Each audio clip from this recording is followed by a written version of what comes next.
নমস্কাৰ বন্ধুসকল, আজি ভিডিঅ'টো ৰাস্তাৰ মাজৰ পৰাই আৰম্ভ কৰিলোঁ। এয়া হৈছে কৌস্তভ, আমি বাল্যকালৰে বন্ধু আৰু আজি ইয়াৰে হৈছে জন্মদিন।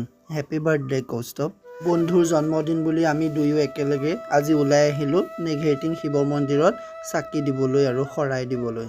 জন্মদিন বুলিলেই যে কেক কাটি পাৰ্টি দিব লাগিব তেনেকুৱা নহয়। মই ভাবোঁ এনেদৰেও জন্মদিন পালন কৰিব পাৰি। মনৰ সন্তোষেৰে মন্দিৰত এগছি চাকি জ্বলাই ওলাই আহিলেও জন্মদিন পালন কৰিব পাৰি বুলি ভাবোঁ।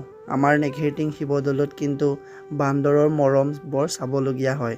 সিহঁতক কিবা এটা দিবলৈ বা খুৱাবলৈ সকলোৰে হেঁপাহ। আৰু এনেদৰে ভিডিঅ' কৰি সাঁচি ৰাখিলোঁ বান্দৰক কিবা এটা দিয়াটো। বন্ধুৱেও দিলে। আৰু এইজনে দেখিছেনে হাতৰ পৰাই লৈ গ'ল মুড়ি পেকেটটো। কিন্তু জন্মদিন বুলি কিবা এটা খাবলৈ ক'লে কৌস্তভে, মই আকৌ গৰম দিনৰ কাৰণে ঠাণ্ডাকৈ খালোঁ। আজিৰ ভিডিঅ'টো ইমানেই আছিলে।